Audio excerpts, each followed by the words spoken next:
Mga igsoon, welcome usab ni nga atong programa sa YouTube nga naguluhan of the faith. Sa miyaging duha ka mga hugnan ni atong programa, atong giskutan ang naunang tulo sa lima ka mga pamaagi nga gigamit ni Saint Thomas Aquinas sa pagprueba sa pagkadunay Dios.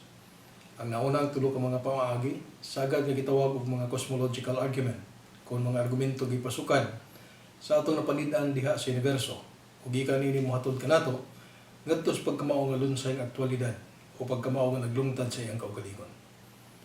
Kini atong gihimo tungod sa imposibilidad sa walay sinugdanan nga kutay diha sa nagkadina nga epekto ug kausa.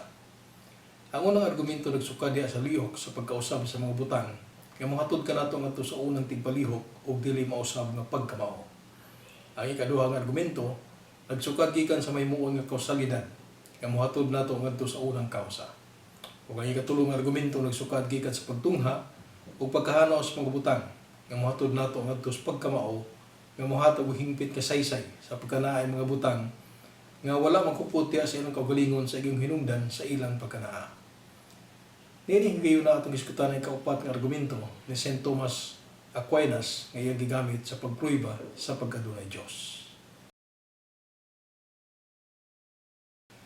Ang ikaupat nga argumento nga gigamit ni Saint Thomas Aquinas sa pagprueba sa pagkadunay Dios mao gitawag nato the argument from degrees of perfection, kung argumento gikan sa nagkataas nga kahimpitan. Kini nga argumento gihana ni Saint Thomas niining pagiha ug akong kutluon. Nataliwa sa mga pagkamao na uban nga mas ug ang uban mas minos ug kaayo, katinuod katalamdon ug mga susama niini. Apan ang mas o minos gihiskot sa lain-laing mga butang. Sa paagi nga sila naglarawan, diya sa ilang nagkanalain nga paagi sa unsay pinakalabaw. Ingon nga usa ka butang giingon nga mas init, sa paagi nga kini naglarawan yan ang pinakainit. Busa na ay pagkamao nga pinakamatuod, pinakamaayo, pinakatalamdon, ug busa pinakahupong nga pagkamao. Kay kadtong nga butang nga labing dako sa kamatuoran, mao sa pang labing dako diha sa pagkamao. Karon ang pinakalabaw sa bisan unsang genus kon grupo sa mga butang, maong kausa sa tanan ni anang maong grupo. Ingon nga kalayo nga maong kinalabuan nga kainit, maong kausa sa mga init nga butang. Busa na ay pagkamao nga ngadto sa tanang pagkamao, maong kausa sa ilang pagkamao, sa ilang kaayo ug sa matag himpitan, ug kini ang gitawag nato Dios. Aron nato masabtan pag-ayo kining maong argumento ni Saint Thomas Aquinas, kinahanglan nga atong masayran ang worldview kung panlantaw ni Saint Thomas sa kinaiya sa mga butang. Subay sa panlantaw ni Aristotle, si Saint Thomas nagupot sa panlantaw nga mga butang adunay matuod nga esensya na mahimong mahuna-huna o masabtan sa tanan. Dugang pa si Saint Thomas nagtuo sa realidad sa kinatungyan nga tumong utuyo nga ngadto niining esensya sa mga pagkamao sa ilang kaugalingon gipunting. So kuha is gitudlo sa pipila ka mga philosopher sa bagong panahon. Si Saint Thomas nagtuo nga walay matuod nga panagbulag tali sa unsa o sa bilis o sa kabutang o pagkamao. Inay nga maghiskot sa bilis o sa kabutang o pagkamao, si Saint Thomas migamit sa konsepto sa kaayo nga wala magagad sa paghukom sa matag tao kung dili sa ikagulingong realidad gitawag nga objective. Ug dihas tinuray nga kahulugan sa unsay maayo nga gipasukad ni Saint Thomas ang iyang kaupat nga argumento nga mong argumento base sa nagkataas nga pagkahingpit sa mga pagkamao. Si Saint Thomas aging pagsunod sa panlantaw ni Aristotle, nagtudlo nga naay nahilambigit nga kaayo o kaingon unta nga gigama diha sa tanang butang. Alang ni Aristotle ang kinaiya alang sa usa ka tumong. Pananglit sa atong pag-aninaw sa tawhanong lihok, sa iyong pagkaamgo nga kita nagbuhat alang sa usa ka tumong. Nagtukod ta og balay aron doon natay kapuy-an. Kita nagtrabaho aron atong ikabuhi sa atong kaugalingon ug sa atong pamilya. Kita mubasa og maayong libro aron makaton o dili bakha aron kita malingaw. Kini nga tumong diha sa tawhanong lihok dili malalis. Apan alang ni Aristotle ang pagkadunay tumong dili lang kay diha lamang sa tawhanong lihok kundi sa tinuoray ana pinakauyukan nga pagkagama sa universo. O nga ang tawhanong lihok usa lamang ka partikular naguna nga ehemplo niini. Busang tanang butang dunay tumong. Apan ang tawhanong lihok lahi sa paagi nga kita adunay kahibaw og pagkaamgo ug busa mahimong masayod sa atong angayan nga tumong o makabuot ug busa kita makahimo sa pagpili sa paglihok alang sa atong tumong.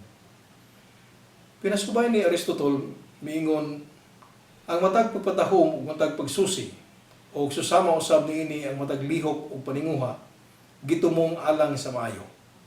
Ug tungod niini nga rason, ang maayo matarong gipahayag isip mao kadtong ngadto niini ang tanang butang gitumong. Dugang pa si Aristotle una, ang pipila ka maayo nga atong gitinguha ubos sa laing mas labaw nga maayo. Pananglit ang paghimo sa rindas kabayo, ubos sa artis pagsakay sa kabayo mismo. Tungod kay atong gihimo ang rinda, tungod og alang sa pagsakay sa kabayo. Busa tungod niini maingon nato nga dunay labing hataas nga maayo. Ginang ubang mga maayo na ilawom ug nga ngadto niini ang tanan natong lihok sa ginatasan na tumong. Si St. Thomas mitukod sa iyang kaugalingon nga pagsabot sa sukaranan kay pahiluna ni Aristotle. Dihas kinatumyan nga hinungdan o kasualidad sa kinatibukan o sa tawhanong lihok sa piho.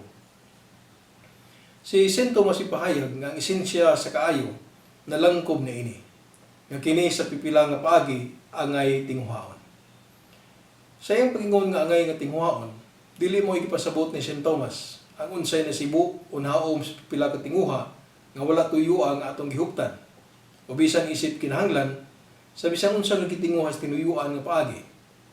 Ang gipasabot dinhi mao konseptos kinalabuan nga hinungdan kon kausa ang tumong nga ngadto niini ang usa ka butang gipunting sa kinaiya. Ubos nini nga panlantaw ang tanang butang dunay kinaiyanhon nga hilig ngadto sa piho nga mga tumong o katuyuan. Ang tanang butang anay kaingon unta, ang tanang butang adunay kinaiyanhon nga tumong o kinalabuan nga hinungdan nga ngadto niini sila nahipunting. O kini ang pagsabot sa maayo. Ingon nga atong tawgon ng usa ka bana o kamahan nga usa ka maayo nga bana o kamahan sa paagi nga siya nakatuman sa katungdanan o papel sa usa ka bana o kamahan atong masulti sa bisan unsang butang nga kini maayo sa paagi nga kini nakatuman sa iyang kinaiyanhon nga mga tumong o kinalabuan nga hinungdan. Busa ang kaayo ana sulod sa kinaiya sa mga butang ug wala diha sa tungtag sa tagsa ka mga paghukom kalabot sa ilang bili. Apan posible ni nitong ura, kamo mangutan na kung unsa may kalabutan sa tong pagsabot sa kahulugan sa maayo, sa kay-upat nga argumento ni St. Thomas sa pagpamatuod sa pagkadunay Dios. Sumala sa atong gikutlog gikan ni St. Thomas, usa sa iyang premise kung sukaranan nga katarungan nagkanayon, nga taliwa sa mga pagkamao anay uban nga mas ug ang uban mas minus ug kaayo, katinuod katalamdon ug mga susama niini. Busa aron atong masabtan sa hingpit ang iyang argumento, pinasukad sa nagkadako nga matang sa kaayo. Kinahanglan nga ato usab nga masabtan ang iyang konsepto sa unsay kaayo mismo, nga mo'y atong gihimo bag-o pa lang. Kung sumala sa itong napasabot na, nga ang kaayo anay matuod, kinaiyanhon nga pagkanaa sa realidad, o dili lamang atong tinagsa nga pagwanabana. Kini nagpasabot nga ang kaayo anay matuod nga kalimbigitan ngadto sa pagkamao. Sa pagkatinuod alang ni St. Thomas, ang kaayo maura sa pagkamao. Sila mahimong mabali-bali sa usag-usa. Si St. Thomas mingon, ang kaayong pagkamao sa pagkatinuod maura ug managlahi lamang diha sa ideya. Ang esensya sa kaayo naglangkob niini nga kini sa kapaagi takos tinguhaon nga nagkahulugan sa kinalabuan nga hinungdan. Karon dayag ng usa ka butang takos tinguhaon sa paagi nga kinihingpit. Gumikan kay ang tanan ng tinguha sa ilang kaugalingong kahipitan. Apan ang tanan hingpit sa paagi kini anaa sa akto. Busa tinaw ang usa ka butang hingpit sa paagi nga kini naglungtad. Tungod kang paglungtad, mao man nakapahimos tanang butang nga anaa sa akto. Busa dayag nga kaayo nga ang kaayo ug ang pagkamao maura sa pagkatinuod. Apan ang kaayo nagrepresentar sa aspeto sa katakos tinguhaon. Di lang pagkamao, wala mo presentar na ini. Mao kana siyang pamahayag ni St. Thomas nga atong gikutlog gikan sa iyang Summa Theologica, question 5, article 1. Kuyog niining konsepto kalabot sa kaayo o pagkamao, mao konsepto sa gitawag og mga transcendentals. Kini nga doktrina nagtudlo nga naay mga kahimtang uhiyas sa tanang naglungtad nga mga butang nga saylog ibabaw sa tanang kategorya o grupong nagkupot sa mga nagsamang kahimtang o mga aspeto o tinagsa nga mga butang. Lakip sa gitawag og transcendentals, maong pagkamao, ang kaayo, ang kamatuuran, ang pagkausa. Kini nga mga hiyas gihuptan sa tanang butang nga naa sa realidad. Ang tanang butang naghupot sa pagkamao, ang tanang butang naghupot sa kaayo, ang tanang butang naghupot sa kamatuuran sa iyang pagkanaa o pagkamao, ug ang tanang butang naghupot sa pagkausa nga pinaagi nini nga mahimo nato sa pagtumbok ni ini nga butang nga lahi ni ana nga butang. Tapos nini nga pasiunang nga mga pamahayag o pagpasabot andam na kita sa pagtidlom ngadto sa kiupat nga argumento nga gihanay ni St. Thomas aron pagmatuod sa pagkadunay Dios. Mahinungdanon sa atong pagtuon sa ikupat nga argumento nga atong likayan ang sayop nga pagsabot niini. Bisan kung si St. Thomas dinhi migamit sa sanglitanan sa kalayo, isip mong gihikanan sa kainit. Apan dili nato sabton nga kini mohatod nato ngadto sa pag-ingon kang Dios mao ang labing init nga pagkamao. Sanglit ang Dios mao man ang kinalabwan ng hinungdan nganong dunay butang nga muinit ug gani nganong dunay butang nga ana. Dili nato madawat kining maong sayop nga interpretasyon sa argumento ni St. Thomas. Tungod kay kita nasawid nga si St. Thomas naghupot sa paruganan nga ang Dios dili material o pisikal nga pagkamao, so kuhay sa kalayo nga usa ka pisikal nga butang. Kung atong basahon pag-ayong argumento ni St. Thomas, siya miingon, busa na ay pagkamao nga pinakamatuod, pinakamaayo, pinakatalamdon, o busa pinakahupong nga pagkamao. Busa dayag kayo nga ang punto nga gisutan ni St. Thomas dili kabahin sa material o pisikal nga realidad, kundi kabahin sa gitawag og mga transcendentals, sama sa pagkamao, sa matuod, sa maayo, sa hamili, o uban pang mga kahimpitan. Ang argumento ni St. Thomas nagpahayag nga ang nagkaanam kadako nga hanay sa mga transcendental nga mga hiyas diya sa mga pagkamao, kinahanglan mo tumungad to sa labing dako. Alang ni St. Thomas ang mga hiyas sa kaayo, sa pagkamao o kahimpitan, maura diya sa realidad, o igo lamang mga lahi nga paagi sa paghiskot sa nilaing aspeto sa unsay tinuray maura. Sumala sa ato ng niskutan ang kaayo maong katumanan sa kinayahan nga tuyo sa usa ka esensya. Sa paagi ng usa ka butang hidangat sa tumong niini, kini maayo ug naghupot sa kaayo. Apan ang katumanan sa tumong usa ka paglihok, usa ka paghimong akto sa suludnon mahingpiton nga gahom ug ang lihok o aktwalidad tumbas sa pagkanaa. Busa mas naghupot ang usa ka butang sa kaayo, mas dako usab ang matuod niini nga pagkamao. Ug sa mas magkadako ang matuod nga pagkamao sa kabutang, mas pagayod nga ang iyang pinaka maayuhon nga esensya gihingpit sa akto. Tapos na ulang pagpasabot ato karong sutaon kung doon na ba'y pagkamao nga naghupot sa labing dakong kahimpitan. Ato napahayag ng tanang butang nga naa, naghupot sa mga transcendental nga mga hiyas sa kaayo, pagkamao o kahingpit. Walay butang nga naa ang nakulangan niini. Labing minos o sa kapaagi. Apan kini naghatag kanato sa duha lamang kakapilian.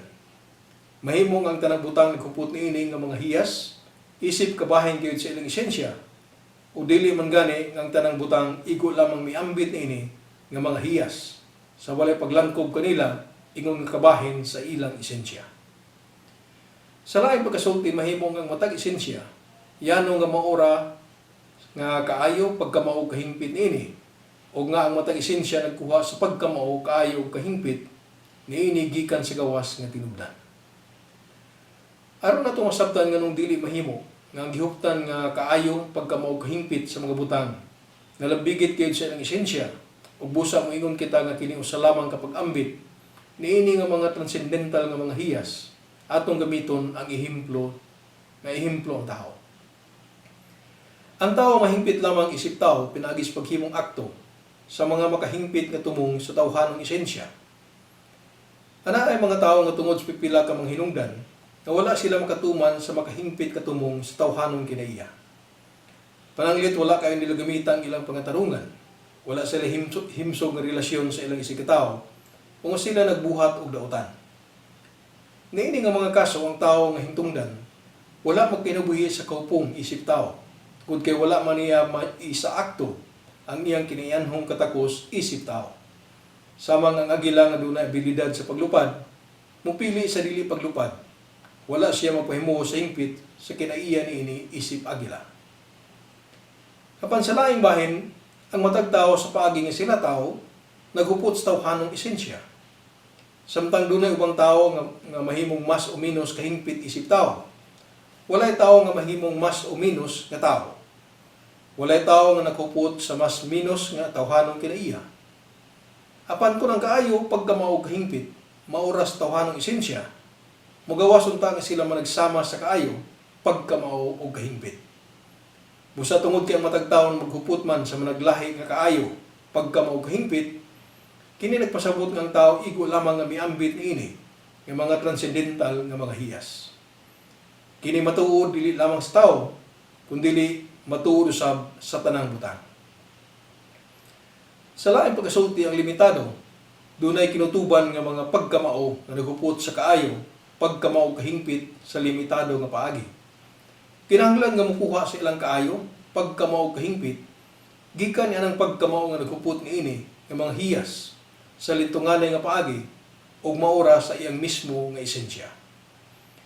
Dinhi nahidangat kita sa pagkanaa, sa pagkamao nga labing hingpit, nga naghupot sa pagkamao, sa kaayo o kahingpit, isip anaa gayud ug maura sa iyang esensya. Ug busan niya ng pagkamao mismo, kaayo mismo o kahingpit mismo. Ang iyang esensya maong pagkamao, kaayo o kahingpit. Ang ubang mga butang nga naghupot nga ini nga mga transcendental nga hiyas sa limitado o tipik nga paagi, kinahanglan nga miambit diha sa walay kinutuban, walay sukod nga kapuno sa tanang pagkamao, kaayo o kahingpit. Kining labing hingpit nga pagkamao, mao ang gitawag natong Dios. Sa atong pagpadayon atong tagdon kining usa ka pangutana, kabahin ini nga argumento. Nga matud pa kining argumento nagpatuo so sa kamatuod nga mas maayo. Apan dili bang atong mga paghukom sa pagtandi sa mga bili nag-agad ra kanato? Agig tubag niini nga pangutana. Kita moingon nga kini nga matang sa pangatarungan, maong gitawag og subjectivism. Nga nagpatuo nga atong paghukom sa mga butang nag-agad ra kanato. Apan ang mismong pangutana niini nga pangutana mutubag niini. Kini tungod kay ang nangutana, dili unta mangutana niini.